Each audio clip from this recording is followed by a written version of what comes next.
Assalamualaikum warahmatullahi wabarakatuh. A'udzubillahi minasyaitonirrajim. Bismillahirrahmanirrahim. Ya ayyuhallazina amanu hal adullukum ala tijaratin tunzikum min azabin alim. Tu'minuna billahi wa rusulihi wa tujahiduna fi sabilillahi bi amwalikum wa anfusakum zalikum khairul lakum in kuntum ta'lamun. Baiklah, di sini kami akan mempresentasikan hasil diskusi kami yang berjudul Tenaga Kesehatan di Indonesia. Untuk mempersingkat waktu, kami akan mempresentasikan. Baiklah, materi 1 dibacakan oleh Divya.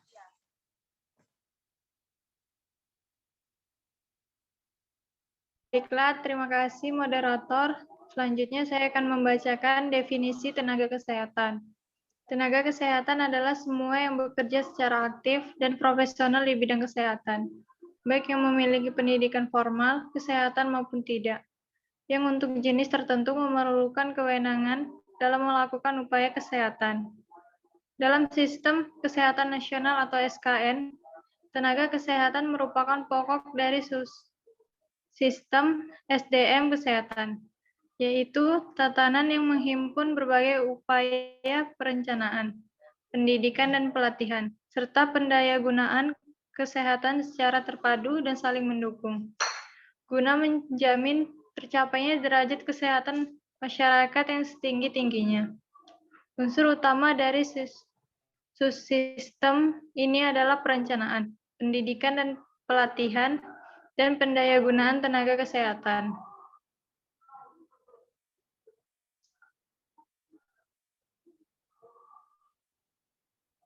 Next.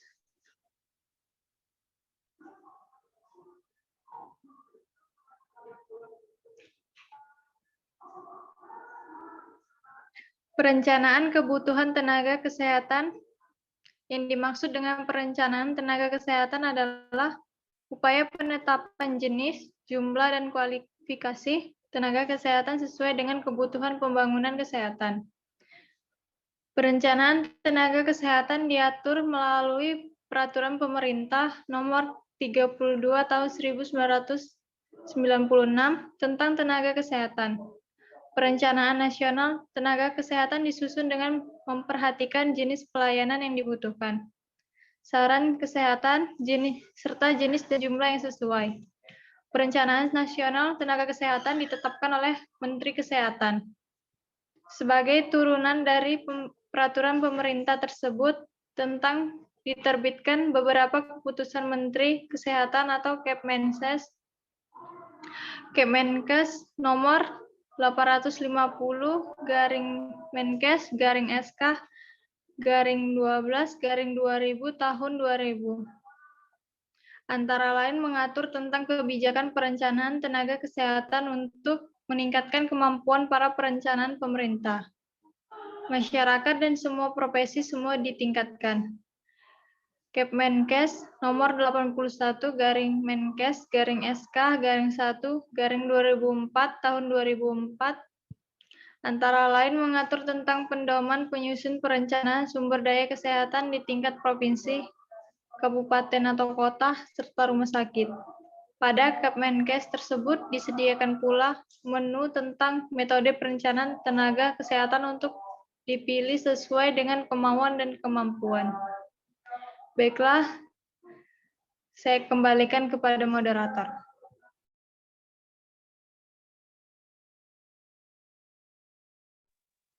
Baiklah, selanjutnya untuk dia akan dibacakan oleh saudari Rizka.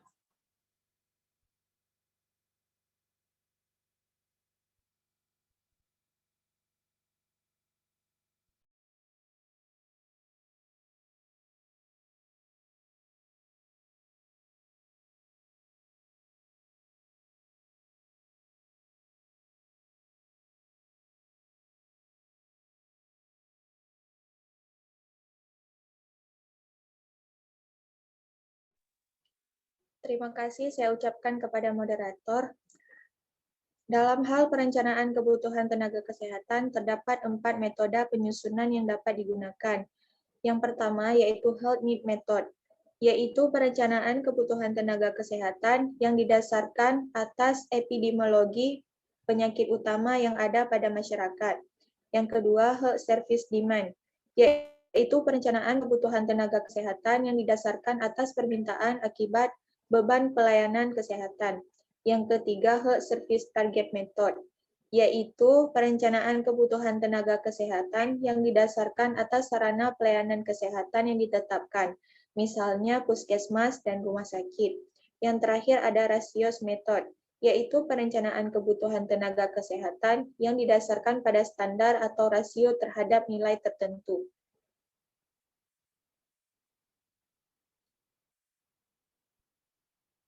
Pendidikan dan pelatihan tenaga kesehatan. Pendidikan dan pelatihan tenaga kesehatan adalah upaya pengadaan tenaga kesehatan sesuai jenis, jumlah, dan kualifikasi yang telah direncanakan, serta peningkatan kemampuan sesuai dengan kebutuhan pembangunan kesehatan, Depkes 2004. Berdasarkan PP nomor 32 tahun 1996 dan Kepmenkes nomor 1192 tahun 2004 atau Depkes 2004, terdapat 6 kelompok pendidikan tenaga kesehatan, yaitu keperawatan yang meliputi sekolah perawat kesehatan, sekolah pengatur rawat gigi, keperawatan, kebidanan, dan kesehatan gigi. Selanjutnya kefarmasian, meliputi sekolah menengah farmasi, analis farmasi, kesehatan masyarakat atau kesehatan lingkungan, gizi, keterapian fisik meliputi fisioterapi, okupasi terapi, terapi bicara, akupuntur. Dan yang terakhir ada teknisan medis meliputi SMAK, analis kesehatan, teknik gigi, ortotik, protestik, teknik elektromedik, teknik radiologi, pendidikan teknologi transfusi darah, perekam dan informatika kesehatan, dan juga kardiovaskular. Selanjutnya saya kembalikan kepada moderator. Terima kasih kepada Rizka. Selanjutnya akan dibacakan oleh Saudari Cindy.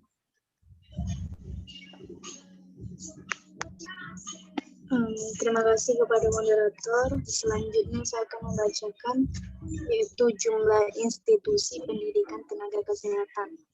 Jumlah institusi pendidikan tenaga kesehatan itu seluruhnya 846 yang terdiri atas 199 politeknik kesehatan atau poltekkes dan 647 non-poltekkes.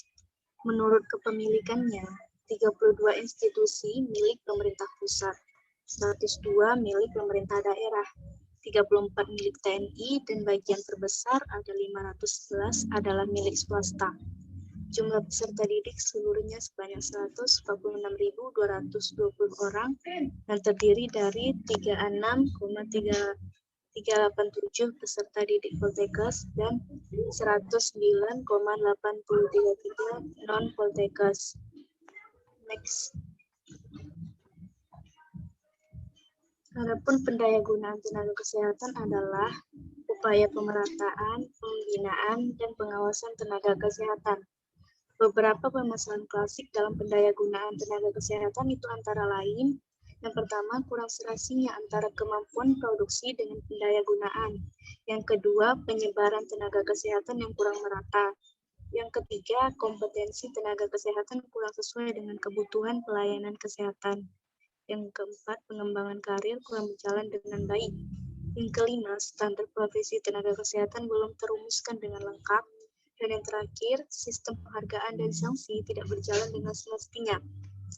Dalam hal pendayagunaan dan penempatan tenaga dokter, tercatat paling tidak 3 periode perkembangan kebijakan. Pada periode tahun 1974 sampai 1992, tenaga medis harus melaksanakan kewajiban sebagai tenaga invest, diangkat sebagai PNS dengan golongan kepangkatan 3A atau dapat ditugaskan sebagai tenaga medis di ABRI. Selanjutnya kepada moderator. Terima kasih kepada Cindy. Selanjutnya akan dibacakan oleh Saudari Sekar. Kepada Sekar dipersilahkan. Terima kasih kepada moderator. Selanjutnya saya akan membacakan tentang kebijakan tentang kesehatan. Kebijakan perencanaan tentang kesehatan secara nasional antara lain diatur dalam Peraturan Pemerintah Nomor 32 Tahun 1996 tentang Tenaga Kesehatan. Dalam PP tersebut antara lain dinyatakan 1. Perencanaan nasional tenaga kesehatan disusun dengan memperhatikan jasa, jenis pelayanan yang dibutuhkan, saran kesehatan, jenis dan jumlah yang sesuai pada pasal 6 ayat 3. 2. Perencanaan nasional tenaga kesehatan sebagaimana dimaksud ditetapkan oleh Menteri Kesehatan pada pasal 6 ayat 4.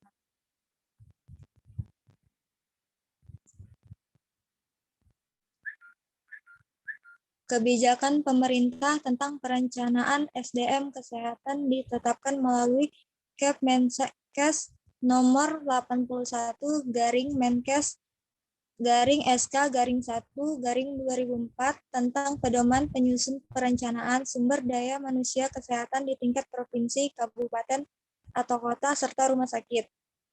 Tujuan pedoman ini adalah untuk membantu daerah dalam mewujudkan rencana penyediaan dan kebutuhan SDM kesehatan dengan prosedur penyusunan rencana kebutuhan SDM kesehatan pada tingkat institusi. Misalnya poliklinik, puskesmas, rumah sakit, tingkat wilayah, misalnya nasional, provinsi, kabupaten, atau kota, dan dalam kondisi bencana pada saat prabencana, terjadi bencana, dan pasca bencana. Selanjutnya saya kembalikan kepada moderator. Baik, terima kasih kepada Saudari Sekar. Selanjutnya akan dibacakan oleh Saudari Divya.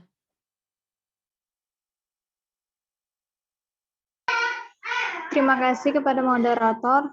Saya akan melanjutkan materi dari mutu tenaga kesehatan.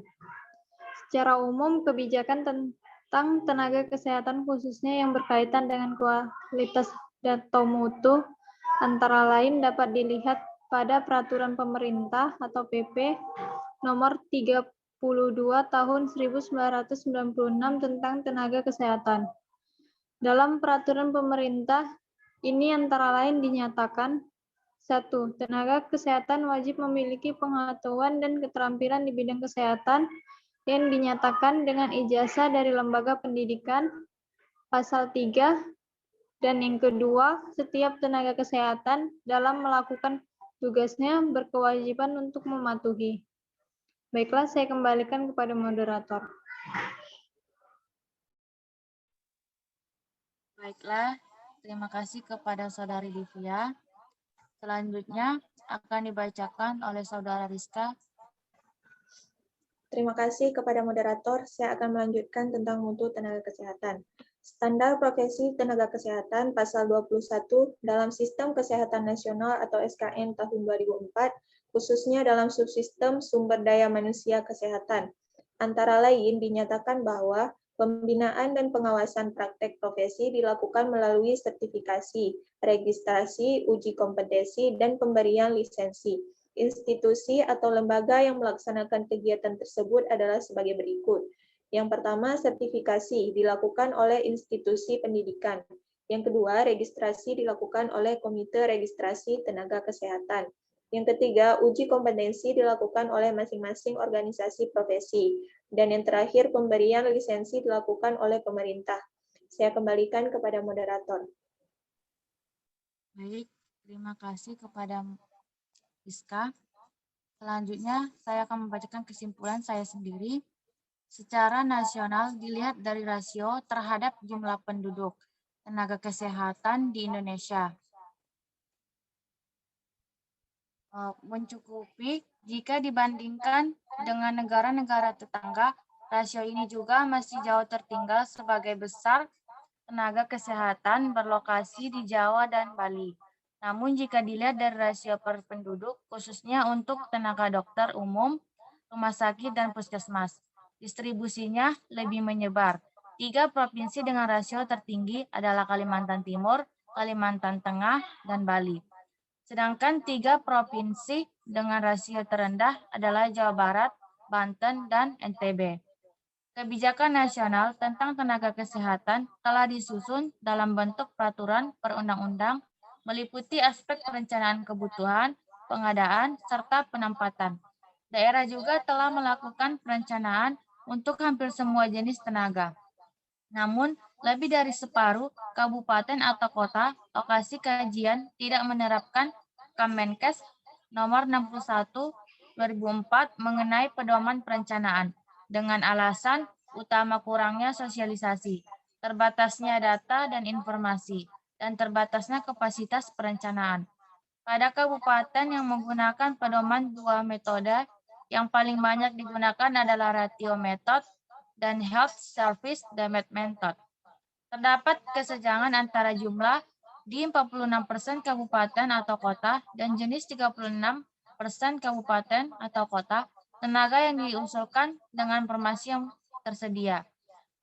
Formasi yang tersedia sebagian besar 52,6% ditentukan bersama oleh Dinas Kesehatan dan Badan Kepegawaian Daerah atau BKD dan sepertiga 31,6% merupakan kewenangan BKD. Baik, di sini apakah ada teman-teman ingin diskusi atau pertanyaan?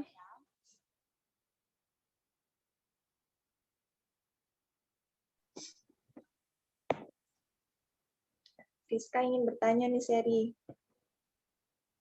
Ya, Siska ingin bertanya apa? Jadi kan gini, kita sering mendengar istilah tenaga medis sama tenaga kesehatan.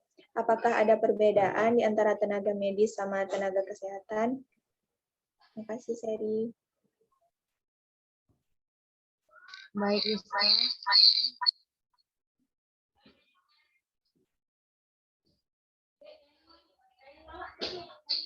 Apakah Rizka boleh diulang lagi pertanyaannya?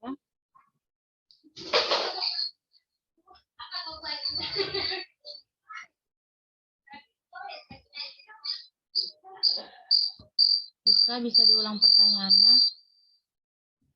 Bisa. Pertanyaannya, kan kita sering mendengar istilah tenaga medis dengan tenaga kesehatan. Apakah ada perbedaan antara tenaga medis dengan tenaga kesehatan?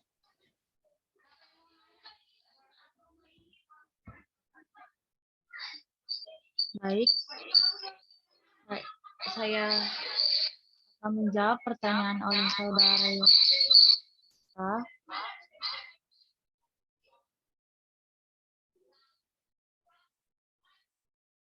Tenaga kesehatan adalah orang yang mengabdikan diri dalam bidang kesehatan serta memiliki pengetahuan dan atau keterampilan melalui pendidikan di bidang kesehatan yang untuk jenis tertentu memerlukan kewenangan untuk melakukan upaya kesehatan.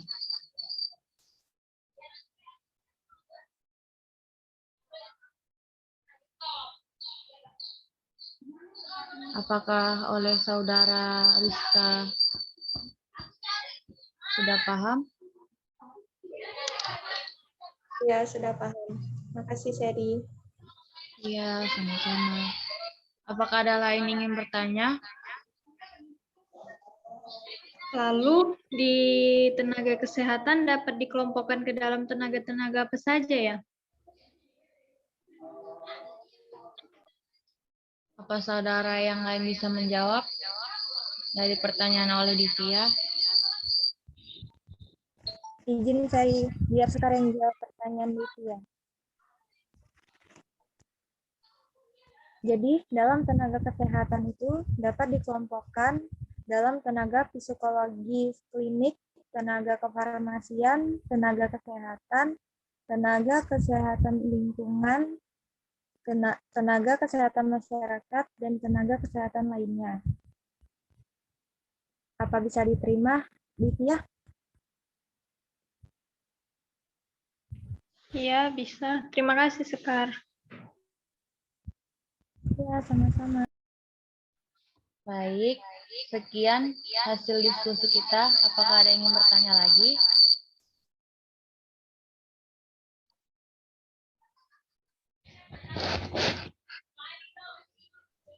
Sepertinya sudah cukup. Baik, sekian diskusi kita. Bila ada kesalahan, Mohon maaf. Assalamualaikum warahmatullahi wabarakatuh. Waalaikumsalam warahmatullahi wabarakatuh. Wabarakatuh.